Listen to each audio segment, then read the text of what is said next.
Avez-vous déjà remarqué comme le corps semble devenir plus lourd quand les genoux ne collaborent plus? C'est comme si chaque pas devenait plus difficile, comme se lever d'une chaise demandait plus d'efforts qu'avant. Et, tout doucement, une peur s'installe, une peur silencieuse. Et si la prochaine marche, qui semblait si simple auparavant, devenait un obstacle? Et si une courte promenade dans le quartier se transformait en défi? Je sais que beaucoup de gens, tout comme vous, ressentent cela. Le genou commence à faire mal, la jambe perd de sa fermeté. Et, sans s'en rendre compte, on limite ses propres mouvements. Et le pire, presque personne ne parle de ce qui se cache derrière cela. Peu de personnes vous disent que la majorité de ces douleurs et limitations commencent par des habitudes simples, des habitudes que l'on ne remarque même pas et qui affaiblissent le corps. Mais aujourd'hui, je vais vous montrer un chemin différent. Il existe une astuce, un mouvement simple serait efficace, qui peut transformer la façon dont vos genoux vous soutiennent chaque jour. Et le meilleur, ça ne prend que 2 minutes. 2 petites minutes de votre journée, sans appareil, sans salle de sport, sans mouvement compliqué. Juste vous, à votre rythme, respectant votre corps, avec amour, patience et la certitude que, avec constance et la bénédiction de Dieu, tout peut s'améliorer. Restez avec moi, car aujourd'hui vous allez apprendre quelque chose qui peut vous redonner confiance, l'équilibre et surtout la sécurité de marcher, monter les escaliers ou se lever de la chaise, sans peur, avec plus de force et avec le soin que votre corps mérite. Parfois, on pense qu'on ne fait mal au genou que lorsqu'on tombe ou qu'on fait un mouvement brusque. Mais la vérité est que, souvent, le genou commence à s'affaiblir tout doucement, dans de petits gestes du quotidien qui semblent inoffensifs, mais qui, avec le temps, ont un prix. Un des plus grands ennemis de nos genoux, c'est la façon dont on s'assoit et se lève de la chaise. Cela peut paraître simple, mais s'asseoir et se lever de la mauvaise manière, tous les jours, plusieurs fois, accélère l'usure des articulations. Vous savez ce mouvement automatique, presque sans y penser, se laisser tomber sur la chaise, ou cette petite poussée qu'on donne avec les mains sur les jambes pour réussir à se lever? Eh bien, c'est un signe clair que les muscles autour du genou perdent de la force. Et, avec ça, le genou devient surchargé, instable, vulnérable à la douleur et à l'usure. Mais avant que vous vous inquiétiez ou pensiez qu'il est trop tard, je vais vous montrer un test simple. Il suffit d'observer votre chaise. Oui, la chaise chez vous peut révéler beaucoup sur la force de vos genoux. Quand vous vous asseyez, devez-vous vous laisser tomber en arrière? Quand vous vous levez, sentez-vous que vous devez vous appuyer sur vos jambes ou sur les bras de la chaise pour réussir? Si la réponse est oui, ne vous inquiétez pas. C'est très courant. Mais c'est aussi un signe qu'il est temps de commencer à prendre soin de ses muscles, pour que le genou retrouve le soutien dont il a besoin. Et la bonne nouvelle, c'est qu'il existe une astuce simple, qui, en seulement 2 minutes par jour, peut commencer à changer cette réalité. Mais avant de vous enseigner cette astuce, il est important de comprendre pourquoi elle fonctionne vraiment. Et c'est ce dont nous allons parler maintenant. Si vous ne l'avez pas encore fait, abonnez-vous à la chaîne pour plus de conseils qui vous aideront à rester fort et sans douleur après 60 ans. Vous avez sûrement déjà entendu beaucoup de choses sur les exercices. Certains disent qu'il faut que ce soit difficile, d'autres que ça ne marche que si ça fait mal. Mais aujourd'hui, je vais vous présenter quelque chose de différent. Quelque chose de simple serait surtout efficace. Il existe un mouvement, une astuce, adaptée de la kinésithérapie fonctionnelle. Et le plus important, c'est qu'elle respecte votre corps, vos limites, et peut être faite par n'importe qui, peu importe l'âge ou les douleurs que vous avez dans les genoux. Vous savez pourquoi? Parce que ce mouvement ne surcharge pas l'articulation. Au contraire, il active les muscles qui protègent le genou. Il renforce ce qui doit être renforcé. Et il le fait de façon douce, sans impact, sans douleur, à votre rythme. Vous vous demandez peut-être, mais comment seulement 2 minutes par jour peut faire une différence? La réponse réside justement dans la constance et la bonne façon d'activer le corps. Quand on fait cette astuce tous les jours, même pour peu de temps, le corps commence à se souvenir comment bouger en sécurité. Les muscles autour du genou gagnent en force. L'équilibre s'améliore et cette sensation de faiblesse ou d'insécurité en marchant diminue peu à peu. Et le meilleur, vous pouvez faire ce mouvement assis ou debout avec appui, sans avoir besoin d'équipement coûteux ou de salle de sport. Si vous avez une prothèse, de l'arthrose ou ressentez de la douleur en vous accroupissant, cette astuce est aussi pour vous. Elle a été pensée pour ceux qui ont passé les 60 ans, pour ceux qui ont besoin de soins, mais aussi d'une invitation douce au mouvement. Et bientôt, je vais vous expliquer cette astuce, étape par étape, clairement et de manière adaptée. Mais avant, il est essentiel de casser un mythe dangereux qui fait que beaucoup arrêtent de bouger, et qui, sans s'en rendre compte, ne fait qu'empirer la situation des genoux. Et c'est ce dont nous allons parler maintenant. Pendant longtemps, beaucoup ont cru que, s'ils ressentaient une douleur au genou, il valait mieux arrêter de bouger, éviter de plier la jambe, ne pas monter les escaliers, et si possible, rester plus assis ou allongé. Mais cette croyance, bien qu'elle semble logique, cache un grand danger. Il existe une différence très importante entre 2 types de douleurs. La douleur de blessure, celle qui apparaît quand quelque chose est réellement endommagé et qui nécessite du repos. Et la douleur de faiblesse, celle qui arrive parce que le muscle est faible, l'articulation est sans soutien, et le corps vous demande du renforcement, pas de l'immobilité. Ce que beaucoup ne réalisent pas, c'est qu'en évitant le mouvement par peur de la douleur, on entre dans un cercle invisible. Moins on bouge, plus le corps s'affaiblit. Plus les muscles sont faibles, plus le genou souffre.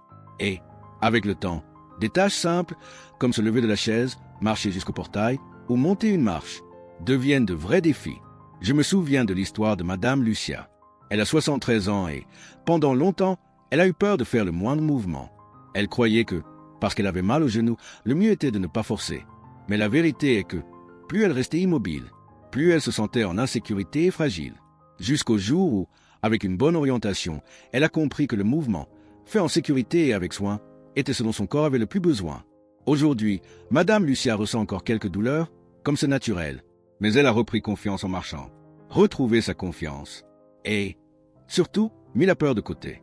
Alors, n'oubliez jamais, le mouvement conscient, adapté, est ce qui protège et renforce votre corps. Et maintenant, je veux vous parler d'un autre ennemi silencieux des genoux, quelque chose que beaucoup ressentent, mais que presque personne ne réalise à quel point cela nuit. Je parle de la peur de tomber, et c'est ce dont nous allons parler maintenant. Peu de gens en parlent, mais la peur de tomber ne vit pas seulement dans la tête. Elle s'installe aussi dans le corps. Quand on commence à ressentir de l'insécurité, cette crainte de perdre l'équilibre. Sans s'en rendre compte, le corps réagit en se recroquevillant, en évitant de bouger, en se refermant sur le monde. C'est naturel. Après un certain âge, personne ne veut se blesser. On fait plus attention, on est plus vigilant. Mais ce que peu de gens savent, c'est que cette peur excessive, si elle n'est pas bien gérée, affaiblit encore plus les jambes. Elle enlève la confiance et fait que le corps perd sa fermeté. Quand vous évitez de marcher, quand vous évitez de monter une marche ou préférez ne pas sortir parce que vous vous sentez en insécurité, le corps interprète cela comme un signal. Il comprend qu'il ne doit plus maintenir les muscles forts. Et, tout doucement, la force disparaît, l'équilibre diminue et la peur grandit. C'est un cercle invisible. Plus la peur est grande, moins on bouge. Moins on bouge, plus la faiblesse augmente. Et plus la faiblesse augmente, plus la peur grandit. Mais cela ne doit pas être ainsi. Si l'on regarde d'autres cultures, comme les Japonais, par exemple, on remarque quelque chose de curieux. Là-bas, il est très courant de voir des personnes âgées marcher dans les rues, s'étirer, monter et descendre des transports en commun plus facilement. Et savez-vous quel est leur secret? Ils maintiennent le corps actif, avec des mouvements simples, tous les jours, en respectant leur rythme, mais sans jamais s'arrêter complètement. Et c'est exactement ce que fait l'astuce des 2 minutes. Elle brise ce cercle de la peur. Elle vous rappelle, en douceur et en sécurité, que votre corps peut encore se renforcer, que vous pouvez encore marcher avec plus de confiance. Et, petit à petit, retrouvez la fermeté que vous pensiez avoir perdue. Mais avant de vous enseigner cette astuce pas à pas, il y a quelque chose d'important à observer sur votre corps. Ce sont des signes discrets, mais qui montrent que vos genoux perdent déjà leur soutien. Et c'est ce dont nous allons parler maintenant. Le corps nous parle toujours. Mais souvent, la course, la peur ou la simple habitude de vivre avec l'inconfort nous font ignorer ces signaux. Mais quand il s'agit des genoux, ces signaux apparaissent tôt, et plus tôt on les remarque, plus on a de chances d'éviter que le problème s'aggrave. Un des premiers signes d'alerte est la douleur en montant ou descendant des escaliers. Peut-être que vous l'avez déjà ressenti. Vous montez la première marche et vous ressentez ce léger inconfort. Ou, en descendant, le genou semble fragile, comme s'il n'avait pas assez de force pour supporter le poids du corps. Un autre signe très courant est la sensation d'instabilité en marchant. C'est ce moment où, soudainement, vous sentez vos jambes fléchir. Votre pas devient court, hésitant, et la peur de trébucher ou de tomber surgit. Et il y a aussi ce léger inconfort que beaucoup négligent, comme une légère douleur en se levant du lit ou du canapé, ou le besoin de s'appuyer sur les mains pour pouvoir se tenir debout. Tout cela sont des avertissements, des signes que le corps demande à être renforcé, que les genoux perdent leur soutien et ont besoin d'attention.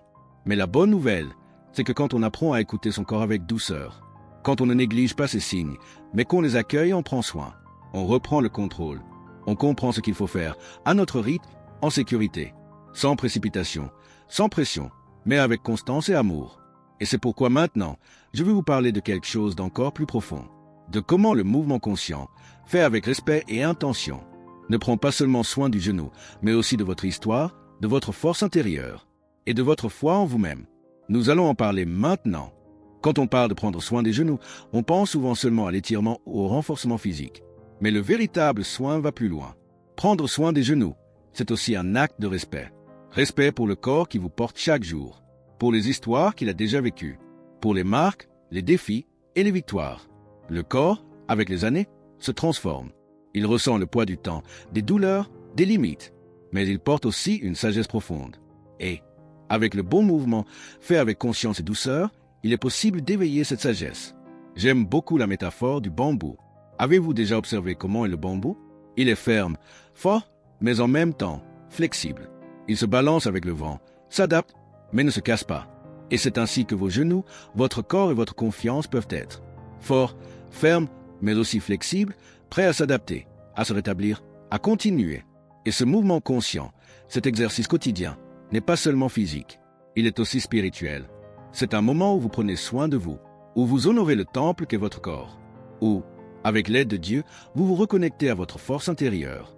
Chaque petit exercice, chaque tentative, même difficile, est un acte de soin de soi. C'est un geste d'amour-propre. Et plus encore, c'est une invitation à l'autonomie et à la longévité. Peu importe si aujourd'hui vous ne pouvez faire que quelques mouvements. L'important est de commencer, calmement, avec foi, avec constance.